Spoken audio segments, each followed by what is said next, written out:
اللہ اللہ اللہ اللہ اللہ اللہ اللہ اللہ اللہ۔ بسم اللہ الرحمن الرحیم۔ ہدایت النحو کے پہلے باب مقدمہ کے آخری سبق نمبر 12 میں خوش آمدید۔ آج کے اس سبق کے اندر ہم کلام پر ہونے والے اعتراض اور اس کا جواب پڑھیں گے، جس کے ساتھ ہی ہمارا پہلا باب مکمل ہو جائے گا۔ پہلا باب مقدمہ ہے، 12واں سبق ہے کلام پر ایک اعتراض۔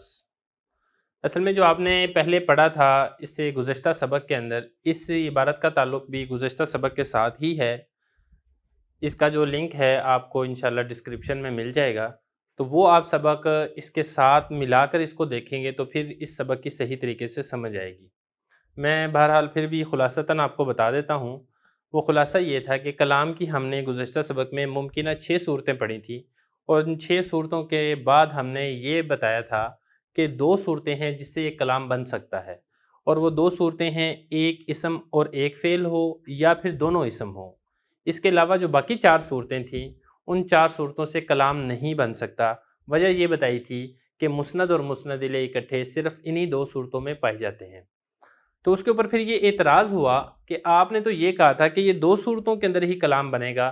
ہم آپ کو دکھاتے ہیں کہ ایک تیسری صورت اور بھی ہے کہ جو ایک حرف اور ایک اسم سے مل کر بنی ہے، اور عرب کے لوگ اس کو کلام کہتے بھی ہیں، اور بات وہاں پر مکمل بھی ہو جاتی ہے، اور اس کو کلام شمار بھی کیا جاتا ہے۔ تو جس کے اوپر یہ اعتراض ہوگا پہلے، پھر اس کا اس کے اندر جواب دیا گیا ہے۔ وہ صورت کون سی ہے وہ میں آپ کو بتا دیتا ہوں۔ وہ صورت ہے حرف ندا کی، جیسے یا حرف ندا ہے اور زید منادا ہے۔ یہاں پر دیکھیں یا حرف ندا ہے، حرف ہے، اور زید منادا اسم ہے، تو ایک حرف ہے اور ایک اسم ہے، لیکن عرب کے لوگ اس کو کلام کہتے بھی ہیں اور کلام کے اندر سے شمار بھی کرتے ہیں۔ تو پتہ چلا کہ آپ کا ضابطہ درست نہیں ہے، کلام 2 نہیں بلکہ ایک تیسری صورت سے بھی بنتا ہے، اور وہ تیسری صورت یہی ہے۔ میں عبارت پڑھتا ہوں، پھر ترجمہ کروں گا، پھر میں اس کی تشریح کرتے ہوئے میں اس کا جواب بھی دوں گا۔ فَإِن قِيلَ قَدْ نُوقِزَ بِالنِّدَاءِ نَحْوُ يَا زَيْدُ قُلْنَا حرف النداء قائم مقام ادعو و اطلب وهو الفعل فلا نقض علیہ واذا فرغنا من المقدمات فلنشرع فی الاقسام الثلاثة واللہ الموفق والمعین۔ ترجمہ دیکھ لیں۔ فَإِن قِيلَ اگر یہ کہا جائے، قد نوقِزَ ٹوٹ گیا ہے آپ کا ضابطہ بالنداء حرف ندا کے ساتھ، جیسا کہ یا زیدو، قلنا ہم کہیں گے حرف ندا قائم مقام ہے ادعو اور اطلبو کے، اور یہ فعل ہے۔ فلا نقضا علیہ لہذا اس پر کوئی اعتراض نہیں آتا۔ وَإِذَا فرغنا اور جب ہم فارغ ہو گئے ہیں مقدمے سے، اب ہم شروع ہوں گے 3 قسموں میں۔ اللہ تعالیٰ ہی موفق توفیق دینے والا ہے، اور اللہ تعالیٰ ہی معین مدد کرنے والا ہے۔ تو یہ میں ترجمہ بھی میں نے کر دیا ہے۔ اب اعتراض پہلے دیکھ لیتے ہیں، اعتراض یہاں تک ہے۔ فَإِن قِيلَ اگر یہ کہا جائے، نہیں اگر یہ اعتراض کیا جائے، قد نوقِزَ ٹوٹ چکا ہے آپ کا ضابطہ بالنداء حرف ندا کے ساتھ۔ آپ نے کہا تھا 2 قسمیں، حرف ندا ہو اور اسم ہو، تو یہ تیسری قسم بھی داخل ہو رہی ہے کلام کے اندر، تو آپ کا ضابطہ تو ٹوٹ گیا، جیسا کہ یا زیدو۔ قلنا سے اس اعتراض کا جواب ہے۔ جواب کا خلاصہ یہ ہے کہ جو حرف ندا ہوتا ہے یا، یہ اصل میں حرف قائم مقام ہوتا ہے فعل کے۔